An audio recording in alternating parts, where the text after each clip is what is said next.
Olá, alunos de Biologia, tudo bem? Sétimo semestre, satisfação estar aqui novamente com vocês. Mais um encontro nosso dentro da disciplina de Ecologia. Então, lembrando que nós estamos aí diante de uma situação, desculpa, de uma situação não tão fácil, né, para nós, mas que estamos aí à disposição de tudo aquilo que vocês necessitarem. Bom, nós estamos falando então de disciplina de ecologia. E na última aula nós abordamos as ecologia de comunidades, falamos de interação intraespecífica, ok? Lembrando que a interação intraespecífica ela está baseada em uma população, ou seja, os indivíduos que são da mesma espécie formando essa população, no qual eles podem estar cooperando para que essa população sobreviva. Isso não quer dizer que não vá ter, por exemplo, competição, ok? Então, a gente precisa deixar bem claro isso. Na nossa aula de hoje, dentro de ecologia de comunidades, nós vamos falar aí de algumas situações que acontecem quando nós falamos de interações. Por que eu estou falando isso? Porque muitas vezes a gente quer falar qual é a interação de organismo de população X com população Y, queremos saber logo o conceito e esquecemos aquilo que circunda todo esse convívio entre essas populações. Então, a gente tem que dar muita importância a isso para poder entender o que pode acontecer. É muito simples eu chegar aqui e dar um exemplo para vocês de um conceito de interação e colocar 2, 4, 5, 3 populações e acabou. Não, mas eu preciso saber o porquê que isso acontece. Então, na aula de hoje, nós vamos falar sobre isso que norteia as interações. Então, neste momento, eu vou compartilhar a tela com vocês para a gente iniciar, então, a nossa aula de Ecologia de Comunidades. Então, estamos aí.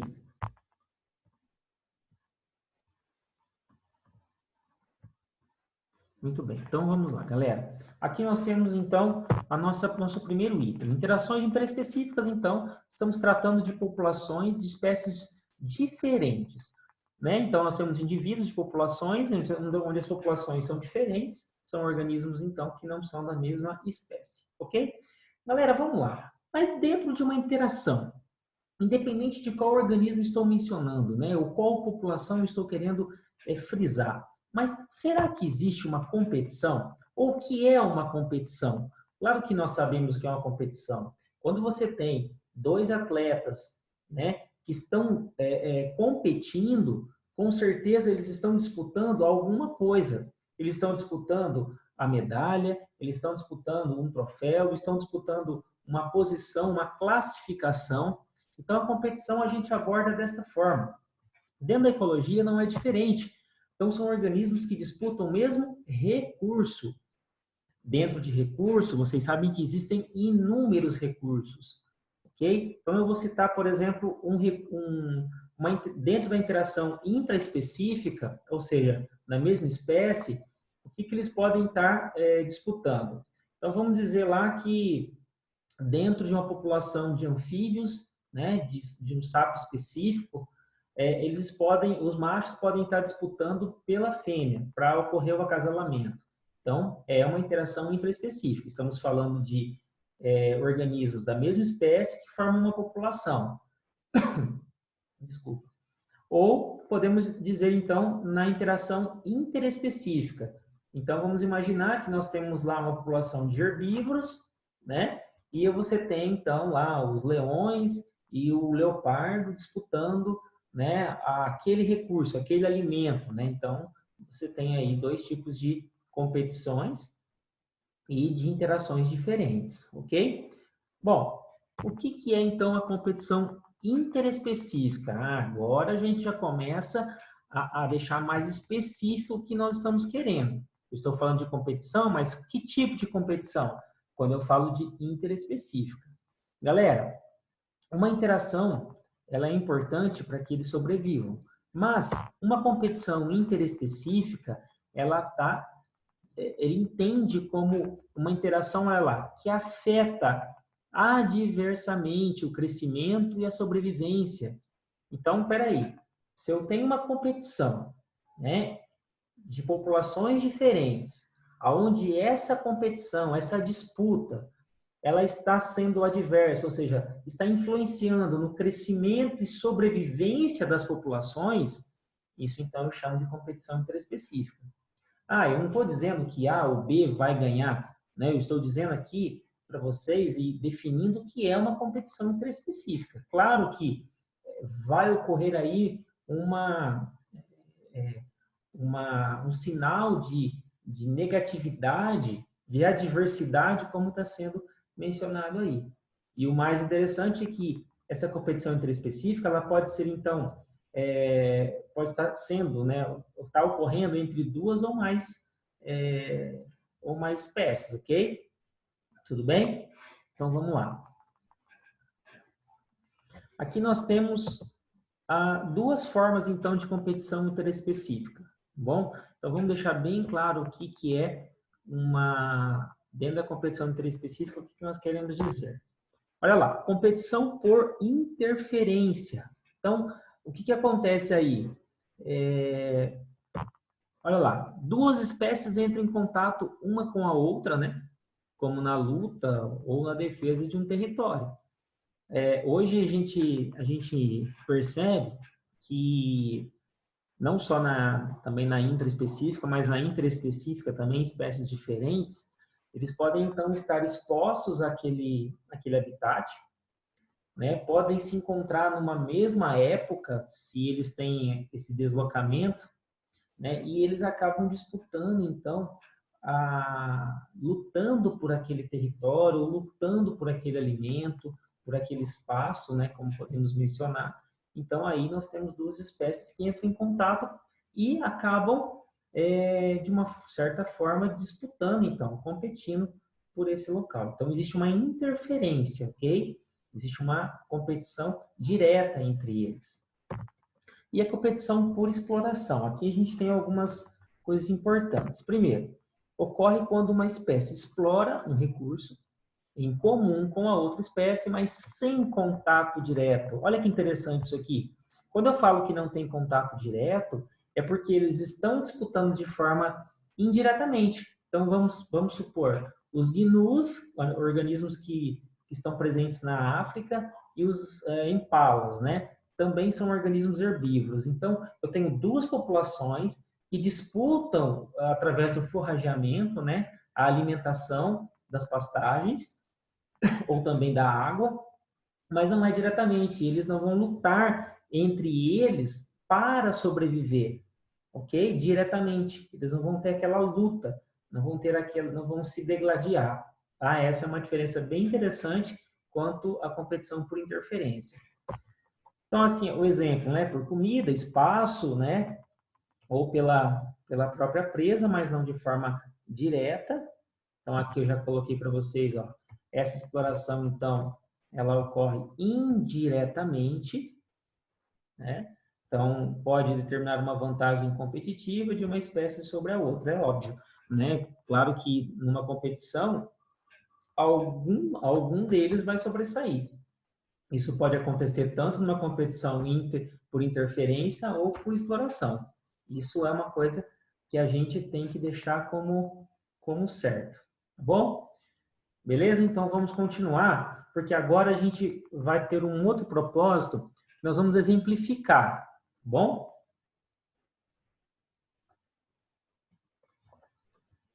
Olha só, aqui então nós vamos exemplificar uma competição interespecífica.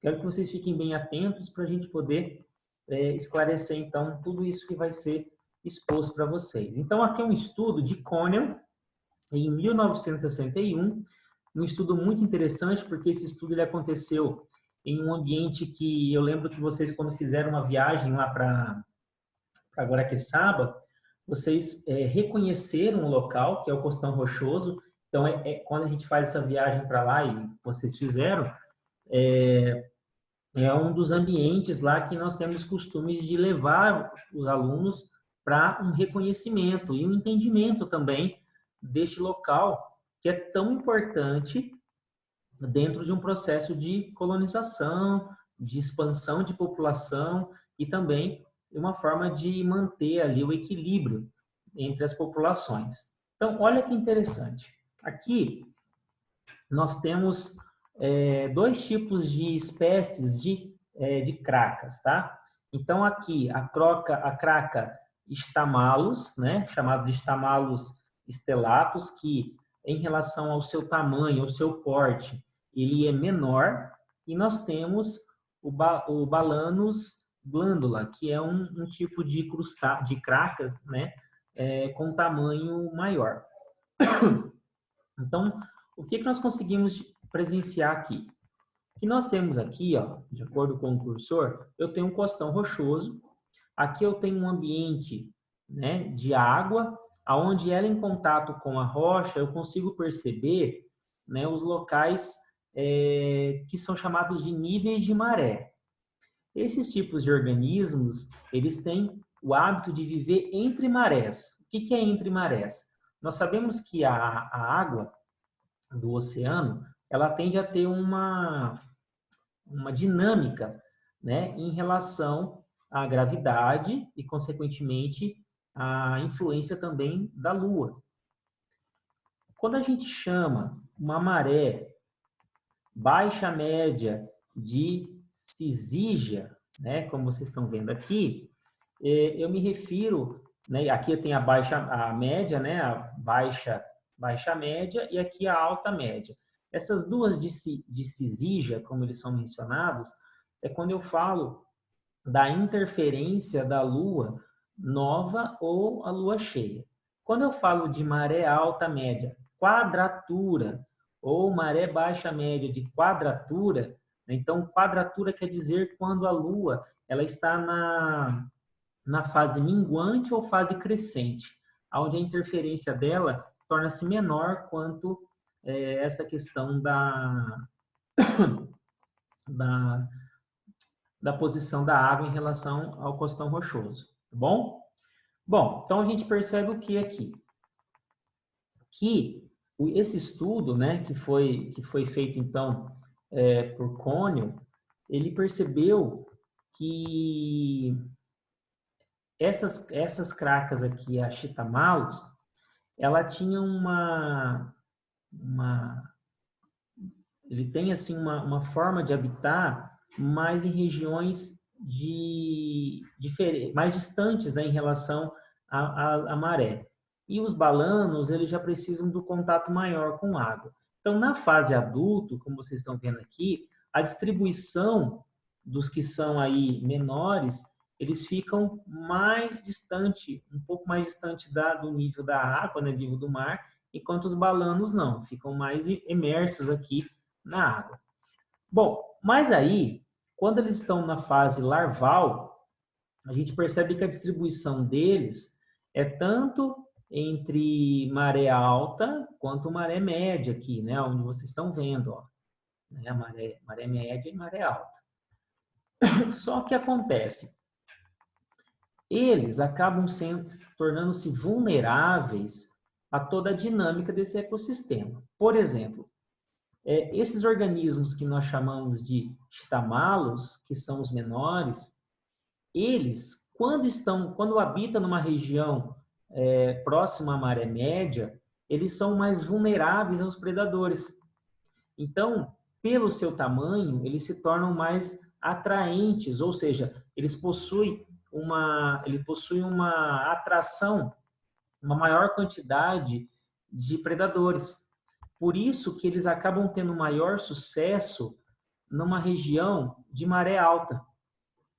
Em contrapartida, os balanos, eles já não possuem uma adaptação tanto quanto os tamalos, né, em ambientes onde a maré, quando baixa, fica exposta à atmosfera.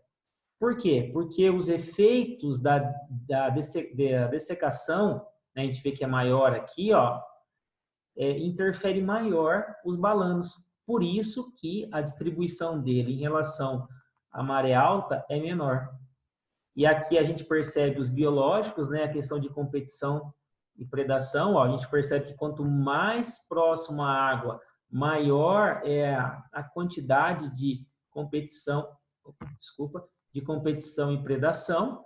Então, por isso que, neste caso, os organismos menores, né, as cracas menores, se encontram acima, né, ou entre a maré alta média quadratura e a maré média de Cisígia, enquanto balanos, que é um organismo maior, ele já consegue sobreviver, tem mais sucesso de sobrevivência nesse local, né, entre a maré alta média de quadratura e a maré média aqui, né, porque eles não suportam os efeitos dos efeitos físicos, ou seja, do calor, já que a maré, ela tem uma dinâmica, né, ela tem essa instabilidade quanto à ação da força da gravidade e a interferência da Lua também. Tudo bem? Bom, espero que vocês tenham entendido esse processo. Qualquer dúvida, vocês sabem que vocês podem estar entrando em contato, né? Esse conteúdo, então, eu tirei do Odum. Tem no Odum do mais recente, que é 2015, mas também tem outros aí os mais antigos também apresentam essa explicação. Tudo bem? Mas se fala, então, de competição interespecífica. Bom, aqui nós vamos falar de um outro estudo, que é o estudo de Paine, de 1974. Aqui nós percebemos que está envolvido, então, o predador, que é uma estrela do mar, e os competidores, né, entre eles, que são as cracas, que eu acabei de falar lá dos balanos, né, mas agora é um outro tipo de estudo, e o mexilhão Mytilus. Tá? Então, nós estamos falando aqui de 3 populações. O que eu quero que vocês entendam dentro desse estudo é que Paine, esse estudo foi também no costão rochoso, na costa oeste dos Estados Unidos, e nesse local que foi feito o estudo, ele abrigava, então, a estrela do mar, né, as cracas, os mexilhões, as lapas e quitões, ou quítons, né? Então, lapas são moluscos com uma válvula só, né, com uma concha, e os quítons eles possuem várias válvulas, várias conchas articuladas, e também é um tipo de molusco, tá bom? São organismos que se alimentam, tanto a lapas quanto quítons, se alimentam de algas ou de nutrientes dispersos naquele ambiente onde eles estão inseridos. E uma coisa que eu quero que vocês não esqueçam, nós estamos falando de uma competição interespecífica específica em costões rochosos, tá bom? Igual quando vocês foram fazer lá a visita em Guaraqueçaba, que vocês reconheceram este ambiente. Lembra que até quero destacar, quando vocês chegaram lá no costão rochoso, vocês perceberam que você tem na rocha mesmo, você tem a marca do nível da água, principalmente à noite. Então ali, aquele ambiente onde tem a marca e aonde está a água, aquele ambiente ali é chamado de entre marés, tá bom? É quando tem a oscilação, essa dinâmica do nível do mar ali. Bom, o que nós temos aqui então? Aqui nós temos foi feito então um estudo onde nesse ambiente, nesse costão rochoso, ele descobriu lá a porcentagem que existia de espécies nesse ambiente. E aí o que eles fizeram? Eles removeram as estrelas do mar, que são predadores ferozes em relação a esses organismos que foram mencionados, lapas, quítons, mexilhões e cracas, ok? Bom, a partir daí, o que aconteceu? Então, num período de tempo, você tinha uma quantidade X de cracas e de mexilhões. A partir do momento que houve a remoção da estrela do mar, a gente percebeu que os mexilhões tiveram um crescimento maior e as cracas tiveram um declínio, né, em relação à sua população. Bom, o que isso pode estar sendo representado? Olha só no próximo slide. Aqui a gente percebe, no primeiro momento, que nós temos as estrelas do mar envolvidas, né, com algas, com os mexilhões, com as cracas, né, com os quítons e lapas. Quando foi removido aqui, nesse caso, a estrela do mar, a gente percebeu que os mexilhões, eles aumentaram muito em quantidade.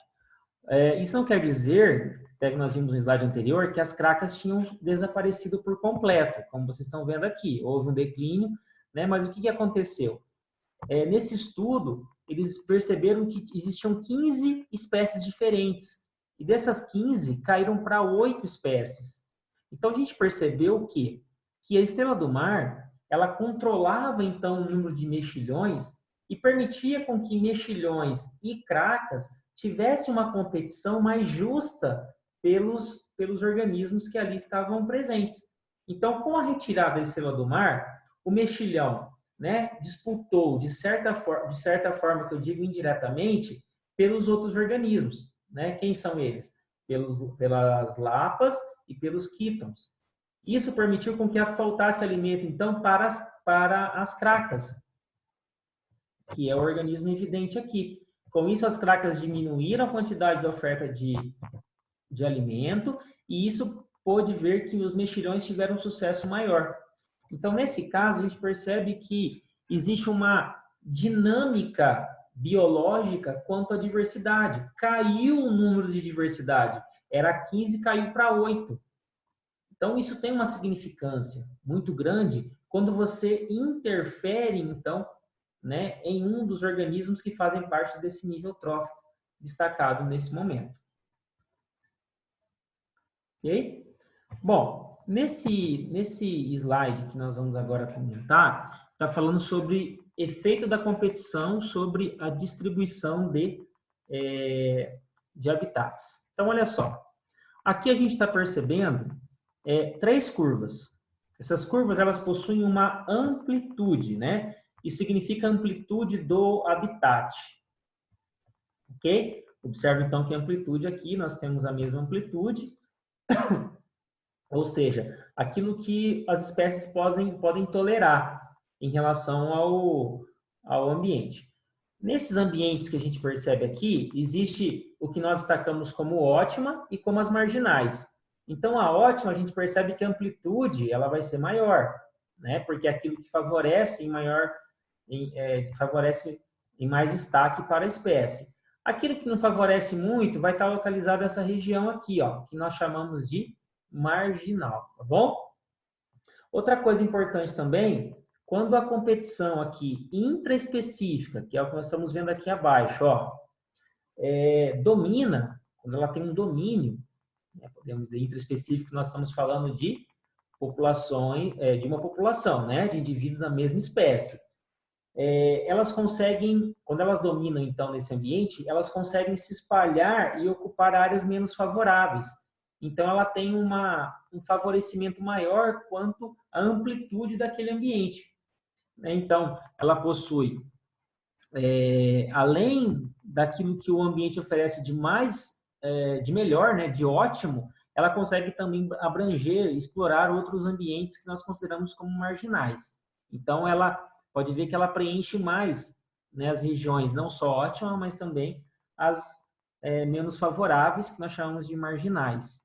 Então, só destacando, quando a competição intraespecífica, ela domina. Tá? Então, elas conseguem ter uma tendência a ter mais sucesso também em locais menos favoráveis. Já aqui, em contrapartida, a gente percebe que na interespecífica, quando a competição aqui é intensa, então entre populações diferentes, quando é muito intensa a disputa, o que acontece? Eles acabam ficando mais restritos em locais menores, mais restritos, para que eles tenham então aquele ambiente como utilidade para a sua sobrevivência. Então eles tendem a ter um limite, né, nas amplitudes. Então as amplitudes deles é mais restrita. Então, isso é uma diferença bem legal entre intraespecífica e interespecífica. Né? Então, até tem um caso, né, que eu achei bem interessante, estou até com o nosso livro aqui, com o nosso querido Odum, que é as espécies de caranguejos, né? Só para ficar uma coisa bem interessante, isso foi um estudo de Thiel, né, em 1958. Eles tinham, então, duas espécies de caranguejos, ok? Um dos caranguejos, que é o caranguejo Uca pugilator, né? Ele é um organismo que ele vive em áreas mais abertas, né? Abertas, planas e arenosas. Essas são as características do ambiente dele. E o outro, que é o Pugnax, ele é encontrado em substratos mais lodosos, né? Cobertos por gramíneas. Então, a gente vê que são ambientes de substratos diferentes. E aí ele descobriu que a espécie ela tende a não invadir o habitat da outra, né? Mas por que que isso acontece? Mesmo que esteja desfavorável uma das áreas de tais populações, eles não conseguem, eles não acabam invadindo, justamente porque qual é a forma desses organismos se esconderem? Escavando. Então, se um organismo que vive numa área plana e arenosa for para uma área de lodo e gramínea, ele não vai ter a capacidade de escavar, né, para formar suas tocas. Então, eles acabam que não se arriscando em áreas diferentes, porque o sucesso dele quanto ao ambiente, né, que é escavar as suas tocas, não é positivo, não é interessante para eles. Então, por que que ele vai se arriscar? Não é? Então, eles acabam tendo aí uma forma de território, né? Se a gente for pensar, que é aquilo que é necessário para ele e para a sua população.